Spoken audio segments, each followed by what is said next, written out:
Hello les copains, c'est Bart, je vous retrouve aujourd'hui pour une nouvelle vidéo test. Aujourd'hui, c'est le test du Meizu 16XS.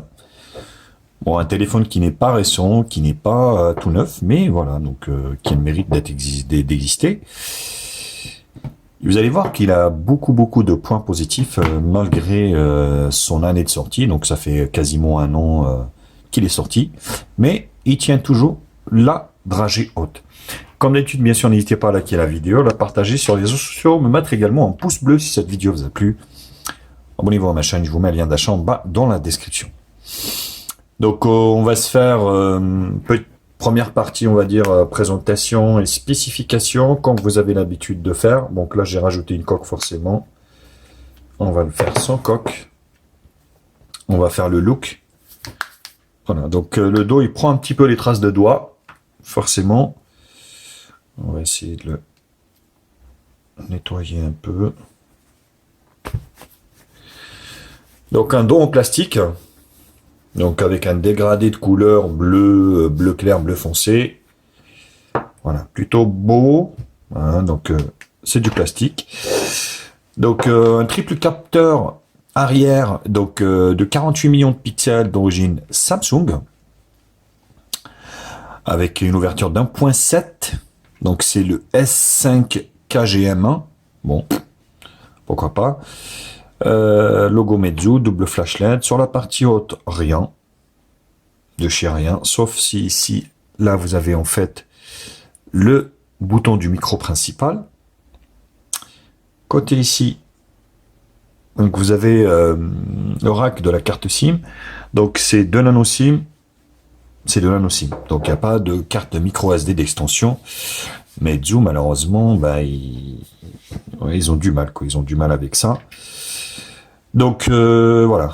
Sur le bas, le jack 3.5 est là. USB-C et grille haut-parleur. Donc là, on a aussi une ouverture pour le micro d'ambiance. Donc sur le côté ici, on va dire droit. Donc bouton allumage et volume plus moins. L'appareil photo avant ici de 16 millions de pixels avec une ouverture de 2.2. Et nous avons également une, on va dire, une lettre de notification. Est-ce que je vais arriver à vous la faire voir? Je vais essayer quand même de vous la faire voir.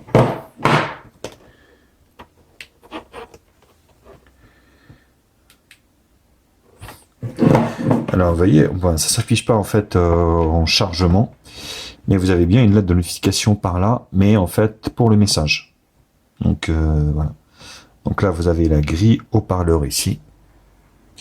Donc on ne la voit pas en chargement, mais on la voit bien en notification. Peut-être lors de ce test, il y aura des messages qui vont arriver et on verra du coup la lettre de notification. Donc lecteur d'empreintes digitales sous écran qui fonctionne bien. Voilà. Bon, il faut attendre un petit peu qu'il se verrouille, parce que si vous réappuyez en fait sur le bouton allumage, voilà, il ouvre directement. Donc il fonctionne bien. Il est un peu long. Bon après, voilà, c'est pas du rapide, mais voilà, il fonctionne plutôt bien, on va dire. Voilà. Donc plutôt pas mal. Donc au niveau des dimensions, donc du téléphone, 152 de longueur, c'est un petit format, on va dire, sur 74,4 au niveau de la largeur pour une épaisseur de 8,3 mm. Donc un écran Full HD plus AMOLED, des plus beaux effets, de 6,2 pouces, donc arrondi en haut et en bas, un petit peu à la Samsung, un petit peu voilà, à la LG, pour d'anciennes générations, hein, forcément. Donc l'écran de devant prend 86% de la surface totale de l'avant, donc plutôt pas mal. Il tourne sur un Snapdragon 675, un processeur chez Qualcomm quad-core. Donc il a 6 Go de RAM, 128 Go de stockage, une batterie de 4000 mAh, il est full 2G, full 3G, la 4G manque la B28 et il tourne sur Android 9 avec la surcouche Flyme OS. Voilà, donc j'ai tout dit. Peut-être pas le poids, 165 grammes, donc c'est pas très long du tout. Donc c'est vrai que ça fait du bien. Mais ce qui saute aux yeux, c'est vraiment son écran AMOLED, qui est magnifique. Rien à dire, c'est vraiment super beau. Donc la surcouche, bon, on a sur Flyme OS, hein, donc du coup, surlooké. Donc, problème de chez, pareil, on va dire de chez Meizu, ils mettent pas souvent leur téléphone à jour. Donc, s'il sort sur 9, il reste sur 9. Donc, voilà. Il faut pas compter qu'il passe sur 10 ni quoi que ce soit. Malheureusement, c'est comme ça. Ils suivent pas bien leur téléphone, malheureusement. Donc, pas de tiroir d'application. Tu étais sur la première page, on va dire. Enfin, tout est sur l'écran. Voilà. Après, vous pouvez faire ici des sous-menus. Et vous avez ici, donc, les applications système, des mises à jour, calculatrice et tout ça. Bref. Donc là, vous avez les réseaux. Donc, vous voyez, accès mobile, Bluetooth, plus, ici. Donc, navigation par geste. Affichage. Donc, verrouillage automatique, facile, voilà. Mode doux, soulever pour se réveiller, rotation automatique. Température des couleurs, vous pouvez changer, chaud ou froid, ou au milieu. Donc, moi, j'ai laissé sur le milieu. Thème, donc vous avez quelques thèmes. Avatar, remplacer l'avatar de contact par un avatar style Flyme. Et icône de style Flyme, remplacer les icônes. Donc là, vous avez également quelques thèmes. Ici, vous avez le classique de chez Flyme qui peut être appliqué. Vous voyez, vous appliquez et vous changez le style. Donc là, voilà, on est sur le style Flyme OS. Donc c'est sa surcouche. Donc navigation, vous avez barre de notification, geste simple. Voilà. Barre de navigation Android, vous pouvez faire ça également. Ou geste simple.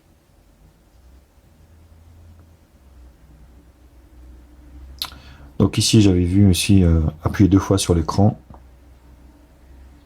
Voilà. Pour choisir une action. Barre de notification, empreinte digitale, visage. Alors, le visage, reconnaissance. Je vais vous le faire.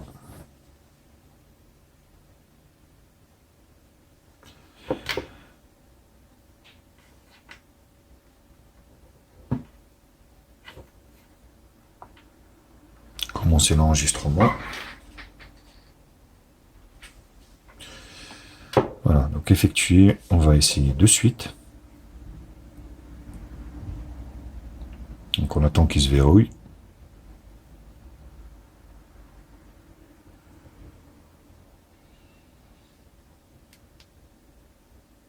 Voilà, donc là il est déverrouillé.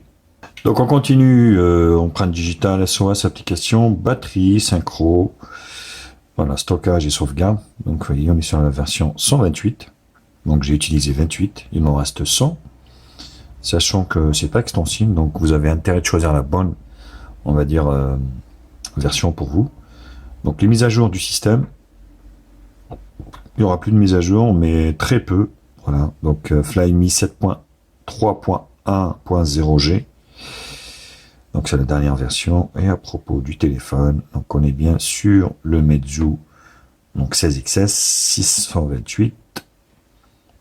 Donc Android 9, correctif, vous voyez, 5 juin 2019. En gros, il est sorti avec ce correctif et ça bouge pas. Donc c'est un peu dommage, on va dire, pour ça. Mais bon, c'est Meizu. Donc petite pincette ici vous donne accès fond d'écran, ajouter des widgets aussi. Ou arranger ici, on va dire, les pages. Voilà, donc voilà, c'est une surcouche qui est assez ludique, qui a, on va dire, qui a évolué. J'en ai fini avec cette première partie présentation et spécification. Je vous retrouve pour la seconde partie qui sera la partie benchmark.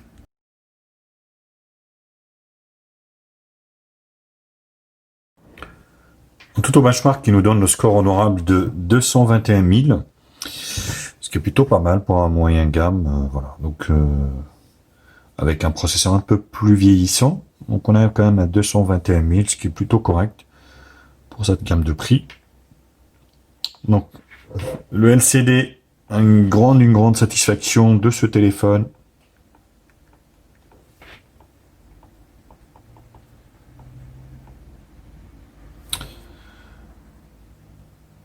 barre des couleurs. Ouais, plutôt pas mal, hein. Franchement, très très bel écran. Dégradé des couleurs également. Comme vous pouvez le constater, c'est plutôt satisfaisant. Voilà, le rouge, le vert, vraiment des couleurs éclatantes.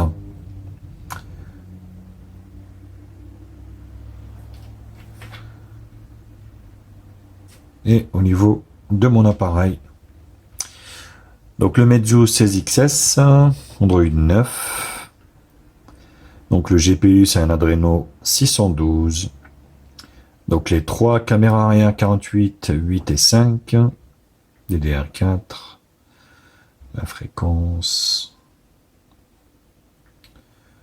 L'écran OLED. Très très bel écran. Caméra avant de 16. Et plutôt pas mal hein, au niveau des résultats.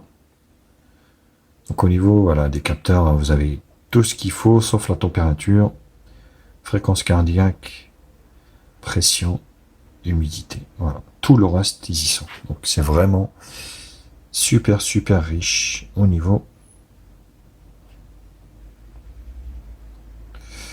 des capteurs. Et puis voilà. Donc en tout plutôt satisfaisant pour ce moyen gamme. Rappelons-le. Donc CPU Z qui nous donne accès aux infos du processeur. Donc il s'agit bien du Snapdragon 675, un octa-core cadencé à 2 Go de chez Qualcomm. Voilà. Le smartphone Meizu 16XS.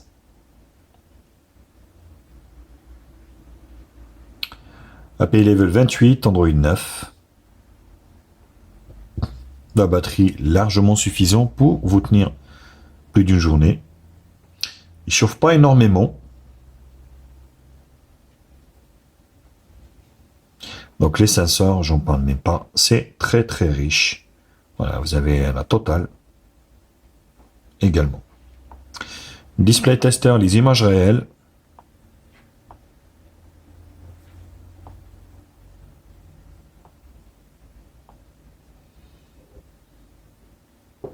Voilà, magnifique. Magnifique écran. Très bel angle de vue.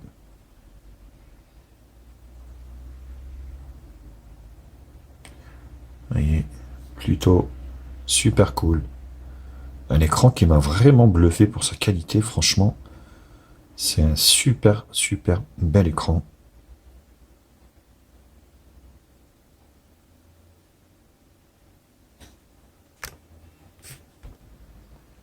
Donc le reste, on va faire des screenshots.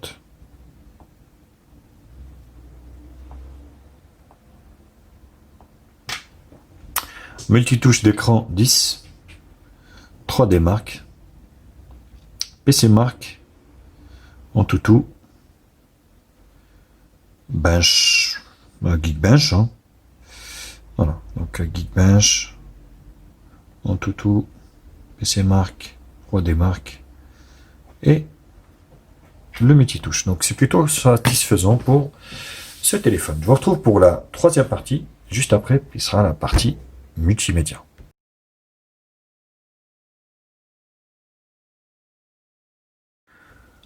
La vidéo, vous allez pouvoir profiter de cet écran magnifique de 6.2 pouces, résolution Full HD. Regardez-moi ça, c'est vraiment super.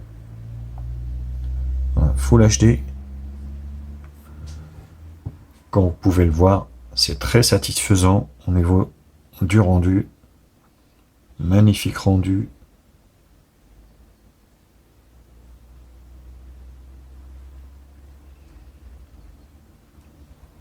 Très belle couleur. C'est vraiment... voilà, vous allez croquer du multimédia tellement c'est appétissant. Tout ça. Une belle formule, des beaux écrans. Chez Meizu comme toujours. Donc là-dessus, c'est plutôt un très très bon point.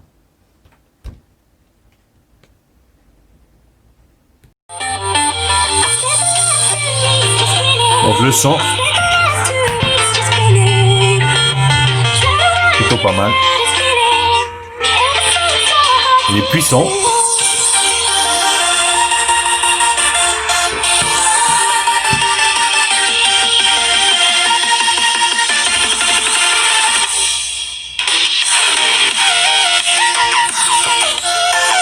Voilà, on sent un peu les basses.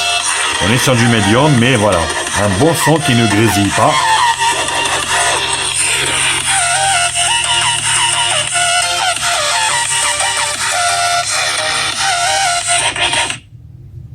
Donc ouais, plutôt satisfaisant.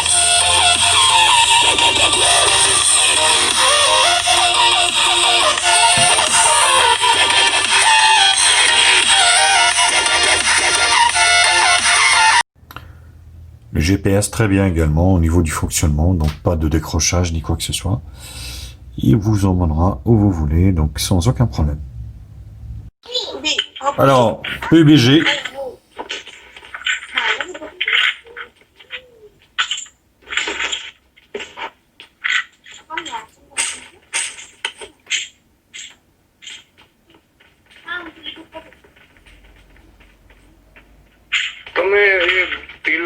कभी खेलते हो क्या?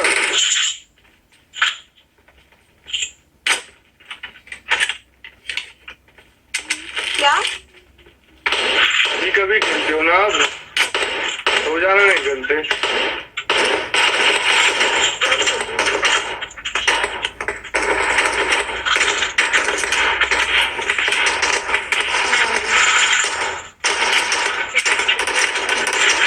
Oui, ça fonctionne plutôt bien hein, au niveau de PUBG. Rien à dire, pas de lag ni quoi que ce soit.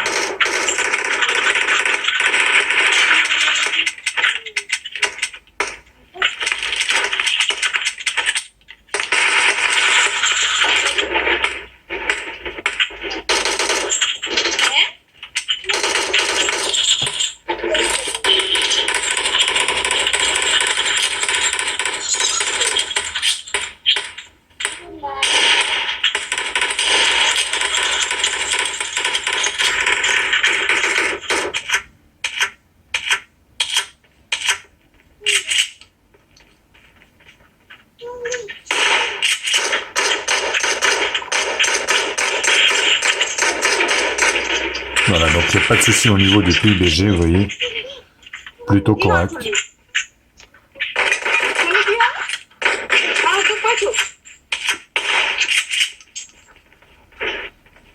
Donc ça fonctionne plutôt bien. Jetpack Joyride. Oui, ça fonctionne. Vous allez vous jouer à quasiment tous les jeux avec ce smartphone. Sauf Fortnite, bien sûr, ce n'est pas compatible pour les gens qui cherchent si Fortnite est compatible. Ben non, il n'est pas compatible Fortnite. Étant donné qu'on est sur la série 6. La série 7, oui, c'est compatible, mais pas la série 6. Voilà, pour votre information.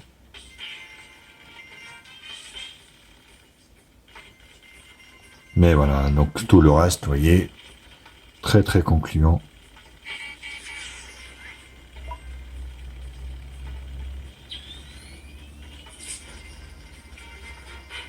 Les couleurs sont magnifiques.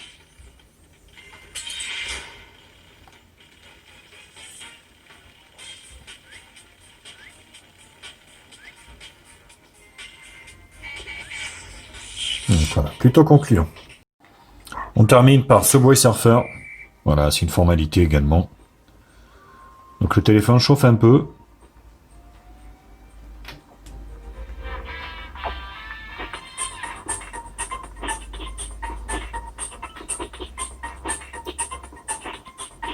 Voilà, plutôt, voilà, c'est satisfaisant, c'est jouable. Comme je vous l'avais expliqué, vous allez pouvoir quasiment jouer à tous les jeux.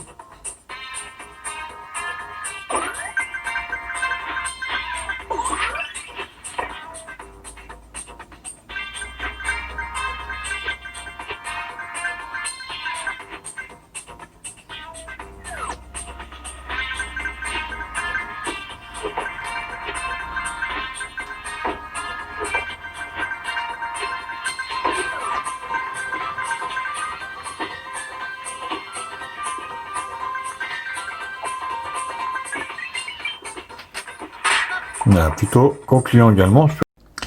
L'un des points forts également de ce téléphone, c'est sa caméra.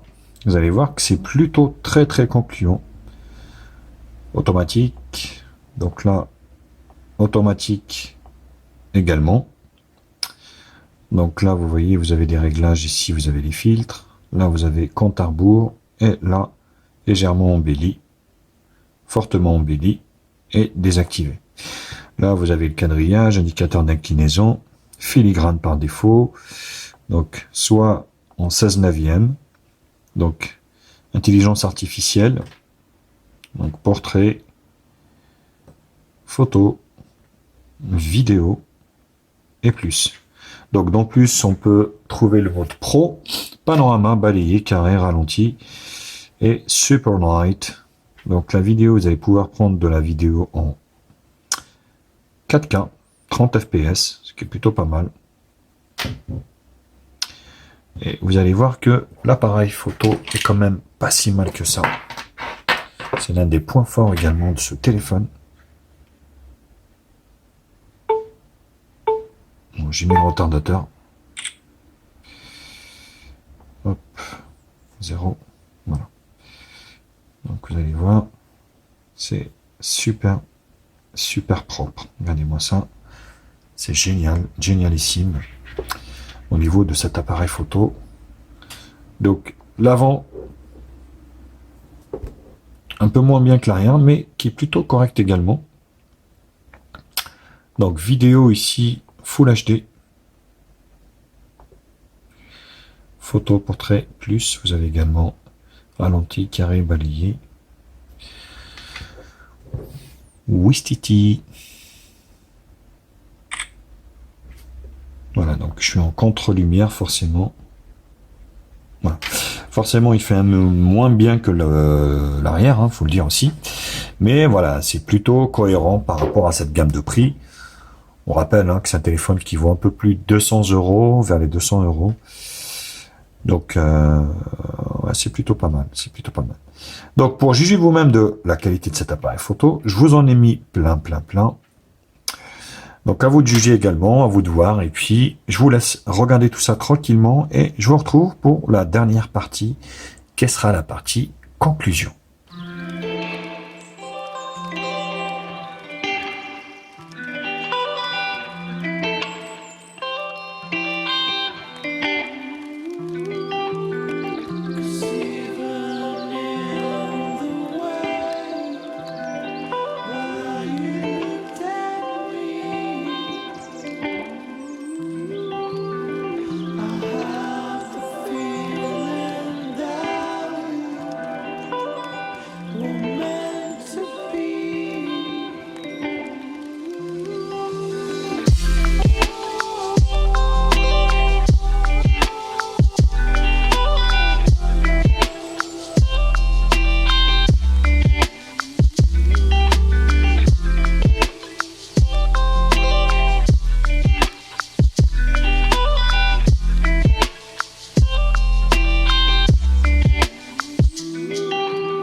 Yo, c'est Bart. Alors, test de ce Meizu 16 XS.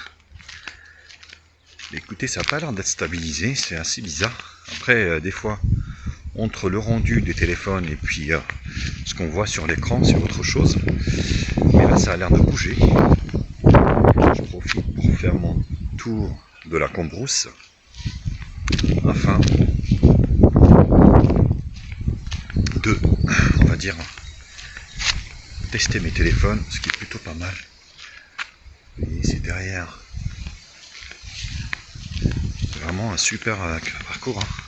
Bon, qui n'est pas énorme malheureusement. Mais voilà, il n'y a pas un chat et pour faire mes tests, c'est juste l'idéal. Après, voilà, franchement, en ce moment, il y a un temps de ouf. Alors, si vraiment ça ressort pourri, c'est que le téléphone est naze.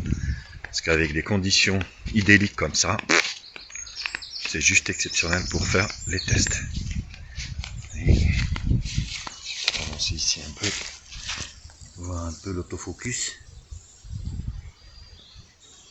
Voilà, plutôt pas mal, hein. Vous voyez. Et c'est plutôt... Alors, on a test de cette caméra de devant de ce Meizu 16XS. Bon, là je vois pas grand chose, hein, juste soleil. Voilà. Et voilà, Meizu excelle dans la photo, hein, comme toujours. Est-ce que c'est toujours le cas pour ce petit smartphone avec son petit snap, d'ailleurs qui est très fluide. On retrouve quasiment le même processeur, hein, sur le Redmi Note 8T. Bon, un petit peu boosté plus, mais paradoxalement beaucoup plus fluide sur ce Meizu que sur le Redmi. Pas de latence du tout de constater. Comme quoi des fois la ROM aussi y est pour quelque chose, parce que voilà, Flyme franchement tourne super bien sur ce téléphone.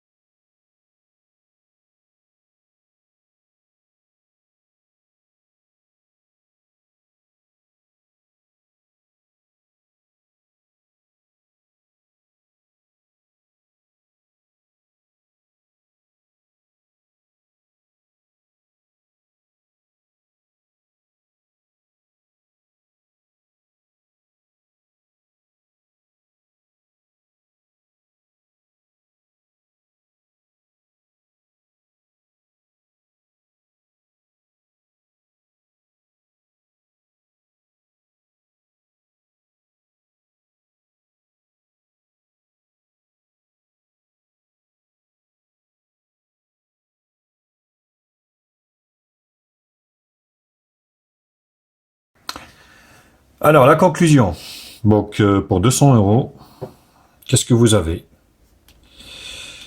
Eh bien écoutez, vous avez quand même un super téléphone avec un super bel écran, un très bel appareil photo, une bonne batterie, un peu plus du journée. Voilà, un smartphone qui est très bien équilibré. Après, il n'a pas, effectivement, il n'a pas, voilà, on va dire le processeur le plus puissant. Mais franchement, moi j'ai bien kiffé sa race à ce smartphone, donc qui tient largement la route de nos jours, malgré son 1 an d'âge. Il a 1 an d'âge, mais voilà, il tourne comme une horloge. Maintenant, voilà, donc à vous de voir également. Il est assez compact, donc ça faisait un bout de temps que j'avais pas vu un smartphone aussi compact que ça. Et forcément, voilà, donc après, qu'est-ce que je peux lui reprocher? Je peux lui reprocher peut-être le fait qu'il Meizu ne met pas à jour ses téléphones. Voilà, ça c'est une réalité, faut le dire. Donc le truc est sorti en 2019, en juin. Ben, le corps actif il est de juin 2019. Voilà, donc forcément, quand vous achetez ce téléphone, vous savez que vous allez rester sur la même version d'Android et il n'y aura pas de mise à jour derrière.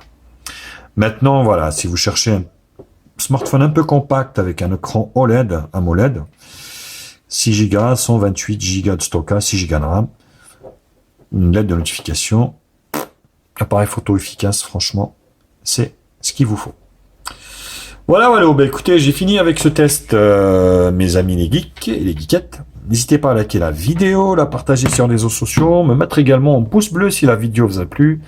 Abonnez-vous à ma chaîne et je vous mets un lien d'achat en bas dans la description. Sur ce, je vous embrasse et je vous dis à très vite. Tchuss!